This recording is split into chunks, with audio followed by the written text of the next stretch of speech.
Ladies and gentlemen, drivers, gig workers, and everyone in between, welcome to This Week in Rideshare podcast. I'm your host, Jared Hoffa. It is Friday, May 23rd, and this week, Lyft gets cheaper, Tesla goes rental, and Chicago cracks down. Legal Rideshare breaks it down.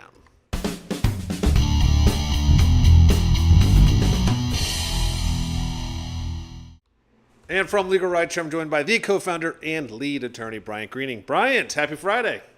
Happy Friday, happy Memorial Day weekend. It's an exciting one. Yeah, I actually completely forgot it's Memorial Day weekend coming up, which is insane because, again, it's like sunny in Chicago, but it's still cold. It doesn't even feel like it's spring or close to summer yet. It's kind of crazy. Well, once Memorial Day hits, the pool's open, so you better get ready to go. Yes, I might have to go in with this scuba diving suit. It'll be too cold to do anything else, but yeah. Yeah, great stories this week as always, and some developments from last week, which we'll get to later.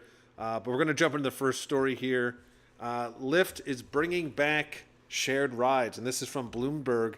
And they reported, quote, Lyft is bringing back cheaper shared trips at airports, reversing a decision made 2 years ago to discontinue the ride option as it seeks to compete with Uber. Lyft is currently piloting shared rides at 8 U.S. airports, including Boston, LA, and San Francisco, with those trips receiving as much as a 20% discount compared to a regular Lyft. Lyft and Uber have both been introducing affordability-focused product updates to respond to worsening consumer sentiment, which has soured on concerns about the broader economy. Recently, a Gridwise report showed that a majority of customers would curb or cut out ride hails if Uber and Lyft prices in the U.S.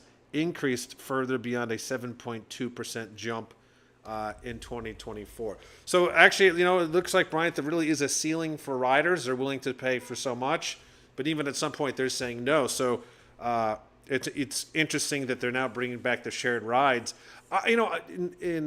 My question to you is, I didn't think the shared rides were that successful, were they, when they started? Yeah, there's two stories here when it comes to the shared rides. One is for the passengers. I think there are a lot of passengers who like this feature, who like the idea that they can, ride with somebody, make the fare a little bit cheaper, in some cases significantly cheaper, get to their destination in a car rather than public transportation. It's a little more convenient. It drops you right off at the door you want to go to. So I mean, I get the appeal. I understand it. I've taken shared rides before and have appreciated it. But from the driver's perspective, I know drivers really typically don't like these rides. It's a lot more stressful. You're kind of driving all around the city trying to, get people to in this, people who are sharing a car. You're kind of going off path to get one to their destination, getting the other person to theirs, and you sometimes hear a little bit of commotion about why is this taking so long? You're not getting paid often as much as you would have if you had two separate rides rather than the one shared ride. So I'm interested to see how this all plays out from those two angles. I think the riders have a lot to look forward to. Generally speaking, this is a good feature, but the drivers, I'm not so sure. Yeah, that's the thing. We might have lost you here and froze, but that's the other thing too, is that there's a lot of issues with passengers fighting and having issues in the back of the vehicle. So you're right about the driver's side. I honestly, I guess we'll see, because again, it's only right now being piloted. I'm looking now at 8 U.S. airports. They're going to extend it, but it's not everywhere yet. So we'll see. We'll see how that all goes. We're going to jump on to our second story. We're going to see, is Brian... Oh, you're back. Okay, good. You froze there for a second. Brian, can you hear me? Back. I don't know where you lost me. All right, Yeah, we've good. had a little bit of instability. All right, just making sure you're still here. But yeah, I agree with you on that. We've seen issues with this before, especially for the drivers. So yeah, again, it's they're calling it a pilot program, so it's back but not back. I guess we'll see. I'll see how it progresses. But we're going to move on to the next story. Focused on Tesla. Elon Musk says there's no need to, as he says, buy Uber. And this is from Business Insider, and they reported, quote, Musk told CNBC that he envisions a world where instead of calling an Uber, you can call an autonomous Tesla to get you to your destination without a dedicated driver. Musk's proposed business model would allow Tesla drivers to rent out their cars for autonomous ride hailing, just like one can rent out a spare bedroom through Airbnb. Tesla has not yet unveiled the commercial version of its self-driving software called FSD, unsupervised. This software will be used in its robotaxi fleet and does not require a driver behind the wheel like its personal vehicles. When asked by Faber whether Tesla needed to make any improvements or changes to its technology in order to prepare for said launch on a large-scale robotaxi service, Musk basically said, "I don't think we're missing anything. We have all the necessary ingredients to offer a vast self-driving fleet." The reason I thought this would be an interesting article to bring up is, well, first, we're still talking about Tesla and the robotaxis. He keeps doubling down on that. The cybercabs are going to be here. The Tesla full service driving is going to be here. This actually adds another layer, though, because again, as far as insurance, liabilities, what happens if, say, you rent out your Tesla and your Tesla has a glitch, and that glitch causes that car to crash? Now all of a sudden, there's just layers to the kind of dysfunction that we could see. We lost. Yeah, I think that's exactly right. Okay, sorry. You froze again, so I was like, I thought we lost him. Gosh, the technical difficulties here are getting out of hand. So here's the thing. A lot of this is very new. We don't know exactly what the regulations are going to be, and that's part of the reason why we keep premature. We need to, and with the liability, these things will crash. These things will cause injuries. Of course they will. They're vehicles on the roadway. That said, there are ways to preemptively decide these things. Does the driver have insurance for their self-driving car that's going to follow that car wherever it goes?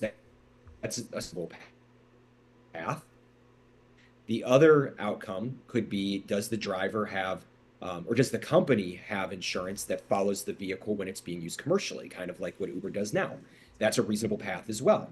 But the fact that we don't know nationwide, state by state, what's going to happen, who's going to be responsible, that's a problem. There has to be rules in place, and the technology right now being pushed out before they're ready, before these decisions have been made. Yeah, and that's kind of, you broke up a little bit during your conversation here, but it's exactly what you're saying. There's just a lot, responsibilities, there's insurance questions. There's a lot to this, and again, my biggest concern about all of this is that every time he's pressed for, hey, where are you at on this, or hey, do you have any concerns about this? It's sort of like, hey, we're fine, everything's great. But they've even said in this article that they have not unveiled, this version of its full self-driving software, which they're calling FSD unsupervised. So here's a situation where they're saying, hey, we're ready, but the actual software isn't even available yet. So it's going to be very interesting when we get there, and very interesting to see how this goes. Most of the times we talk about with Tesla, it seems that they are, pretty far away from everyone else. So I guess we're just going to have to see what happens, how that progresses, and where they're at. But saying that, we're going to jump on our final story today, which is an interesting one. We've been talking about it for the last 2 weeks. It has to do with the overcharging with Uber. So basically, after the ongoing issues with Uber's congestion fee, the city and organizations are fighting back. This is from Block Club Chicago, and they reported, quote, backlash to Uber overcharging customers a city congestion fee has revived local and state efforts to regulate the rideshare industry. A state bill requiring companies to provide an itemized list of fees before a purchase or include it in the total advertised price sailed through the Senate and a key House of Representatives committee Tuesday. And on Wednesday, a city council member pledged to hold a hearing into Uber's overcharging of the city's downtown congestion fee, while rideshare drivers rallied for more workplace protections. Uber admitted in April that it had erroneously applied the congestion surcharge on rides to and from downtown taken outside the city permitted surcharge hours, 6 a.m. to 10 p.m. daily. Uber began refunding customers earlier this month, but the company still won't say how much is owed to Chicagoans in total. So, Brian, once again, we discussed. I think you literally brought this up last week. We don't know. No one knows where that money is or who it went to, and we're obviously assuming Uber's pockets. Right, that's the thing is Uber knows how much money it has based on that overcharge, and Uber knows where that money is, but it's not sharing that information with the people that it took the money from. And I think that these inquiries by the local and state governments are warranted. And this is probably just the very tip of the iceberg. We have a situation now where major, powerful people, the state of Illinois is looking into the practices of these rideshare companies. They're starting to understand that these companies thrive on not disclosing information, on keeping secrets, on a lack of transparency. And maybe this quote unquote glitch that happened earlier in the year where Uber took a bunch of money it wasn't entitled to will now open up everybody's eyes and provide for a much more transparent rideshare experience. And if this, if these fees that were taken without anybody's consent is the price of that, I might venture to say that it was worthwhile to put a spotlight on these practices, because everybody, whether it's customers, whether it's drivers, they need to see the breakdowns. They need to know what they're being paid, how much Uber is taking out, what charges relate to what services. And with that information, perhaps we start to gain a little bit of negotiating power on both the driver and the rider side, where we can say, hey, what is this fee for? This is ridiculous. Why am I paying X number of dollars for this? Perhaps there start to be some outcries from the public, outcries from the government, and we can start to ensure that rideshare is safe. Safe first, first and foremost. But what I meant to say is transparent and fair for everyone involved. We need to make sure that drivers are, know what they're earning, know what fees are being taken out, have an opportunity to see, what they're pocketing and why. And on the other side, customers shouldn't be charged fees that they're not really privy to or in agreement to as part of the service. So, that's a long way of me saying I'm glad that there's some oversight. I'm glad that there's a spotlight on this issue, and I think there's going to be real changes that come as a result of it. Yeah, I think the funny, I shouldn't say it's funny, but in some ways, this is so ridiculous because if you know Chicago, and I feel like this is most states and most city ordinances and laws, it's very hard to get everyone on board to agree on anything, whether it's focused on rideshare, drivers, riders, doesn't matter. But Uber had messed up so badly that they literally mentioned in the article that Chicago tried to pass this bill, not too long ago, and it stalled. And it just shows that Uber had messed up so bad that it's saying that it has now, quote, convinced more lawmakers to support this bill this time around. So this congestion fee that they're saying is an oops has literally rallied city and state governments on top of rideshare organizations to go, okay, we got to figure this out. So in a lot of ways, it's completely ridiculous. But it's Uber's fault. Yeah, that's the thing. Right. They've dug their own grave here. They really did. They resolved this issue very easily. Had they just identified the problem when it started, said, truly, oops, we're sorry. We were taking fees that we weren't supposed to be taking. Here's the amount of money. Here's the reimbursements. We're sorry, it won't happen again. But instead, they continue to have this game plan where they don't apologize. They dig in their heels. They try to cover up. And now everybody's suspicious of them as a result. So yeah. The suspicion should have started a long time ago. But now these lawmakers are starting to see, this game plan is not it's not kosher. It doesn't make sense for our public. It doesn't make sense for our community. It doesn't make sense for our workers. And had Uber just done the right thing from the beginning, I don't think anybody would have really cared. Like it would have been money they shouldn't have had. Maybe there was some fine, but it would not be blowing up in this way. It would have been resolved very easily. Yeah, and that's where we're seeing this all started because of a Block Club Chicago report that, like you said, could have easily just been handled and has snowballed really into a backfire for Uber. But in a way, look, it's good for us, and it's in a, again, they're really pushing transparency, in the city and state here, which I think is absolutely essential.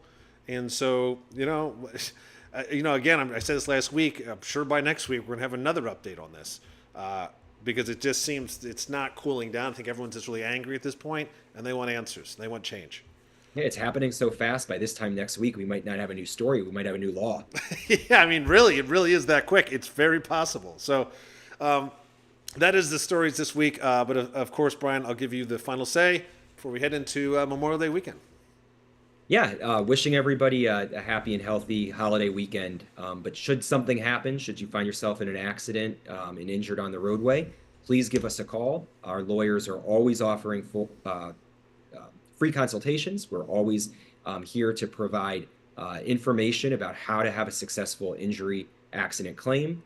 We help you recover any damages that you sustain, whether they're medical bills, pain and suffering, wage loss, you name it.